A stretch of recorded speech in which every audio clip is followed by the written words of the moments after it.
Assalamualaikum teman-teman.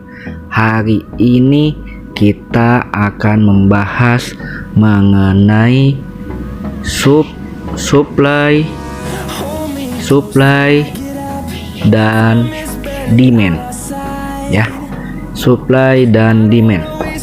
Nah, supply itu kita ibaratkan sebagai penawaran, ya. Ya, sedangkan demand sebagai permintaan. Oke ya, supply dan demand, ada penawaran, ada permintaan. Nah, biasanya orang itu salah kaprah, ya. Supply dan demand itu selalu disamakan dengan support and resistance, padahal ini berbeda ya teman-teman, ya. Supply dan demand dengan support and resistance itu beda. Nah, biasanya saya itu lebih condong menggunakan supply and demand. Kenapa? Karena disinilah hukum ekonomi bekerja. Disinilah penjual, buyer dan seller saling beradu, ya, gitu, saling kuat-kuatan, gitu ya. Oke, sekarang saya akan mencontohkan bagaimana cara marking zone untuk supply and demand. Oke, tapi sebelum itu kita harus tahu dulu, analisa dulu teman-teman, ya.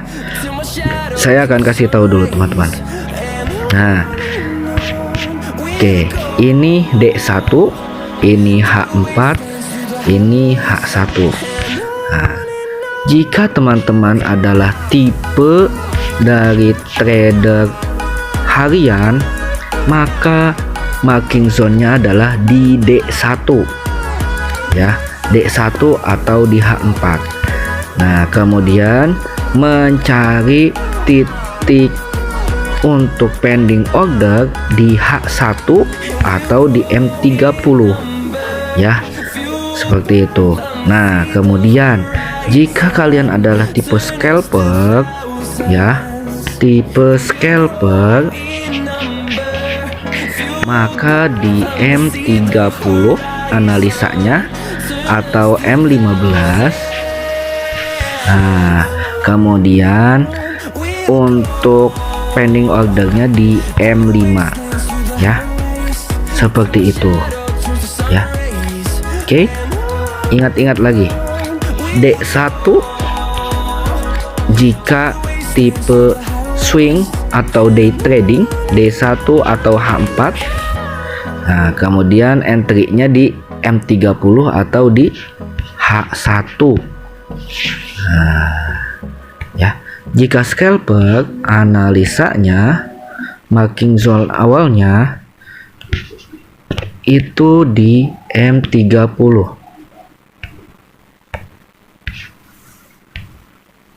ya, di M30, kemudian atau M15, entry-nya di M5. Seperti itu. Oke, sekarang kita akan contohkan di M30 dulu, ya, cara marking zone-nya. Oke, kita contohkan. Oke, yang pertama kita menggunakan rectangle zone, kotak, set. Oke, nah, caranya seperti apa? Oke, caranya seperti ini teman-teman. Contohnya yang ini, ya, contohnya yang ini. Yang contohnya misalkan dari yang kiri, ya, karena kan tren dari kiri. Contohnya adalah dari kalau supply itu dari ekor hingga ke badannya, ya, ekor hingga ke badannya. Nah, kita contohkan, ya. Oke, nah, lihat dari ekor sini hingga ke badan yang sini, ya, tapi tidak sampai ekornya, seperti itu. Nah, inilah tempat untuk kita pending order. Set, set. Nah, seperti itu. Inilah tempat untuk kita pending order di daerah antara ekor hingga ke badannya. Kemudian SL-nya di mana? SL-nya 20 hingga 30 pip di atas sini. Seperti itu, ya. Oke. Seperti itu. Oke, contoh lagi teman-teman. Oke, contoh lagi, misalkan di sini ini supply, ini demand. Nah, untuk demandnya seperti apa? Oke, kita bisa tarik dari sini teman-teman nih. Oke, dari sini nih, hop, lihat ekor hingga badan, ya, ekor hingga badan seperti itu nih, ya, ekor hingga badan sini. Ya, jadi kalau misalkan kalian pending order di daerah sini rectangle zone, dan untuk SL-nya 20 hingga 30 pips di bawah zone tersebut, seperti itu, ya. Oke ya, contohnya misalkan kita pending order nih, ya, set. Nah, ini kita buat zone, kemudian naik, kemudian turun, pending order di situ, seperti itu, ya. Oke, kita contoh lagi untuk membuat zone base. Nah, oke, kalau ini seperti apa? Nah, ini bisa seperti ini, ya teman-teman, ya. Tuh. Ya, kita bisa lihat teman-teman, ya, zone base di sini, ya, zone base di sini, kemudian di respect oleh harga di sini. Ya enggak, lihat tuh, ada sumbu di sini. Nah, artinya apa? Ketika harga ke sini dia naik sebelum akhirnya di break, seperti itu, ya. Oke, kemudian kita buat lagi zone base selanjutnya, misalkan ini, ya. Oke, nah ini, hub. Nah, ini kemudian kita buat lagi,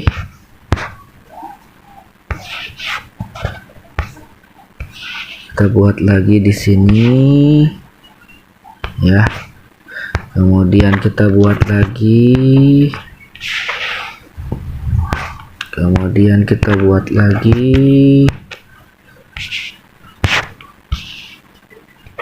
ya, kita buat lagi.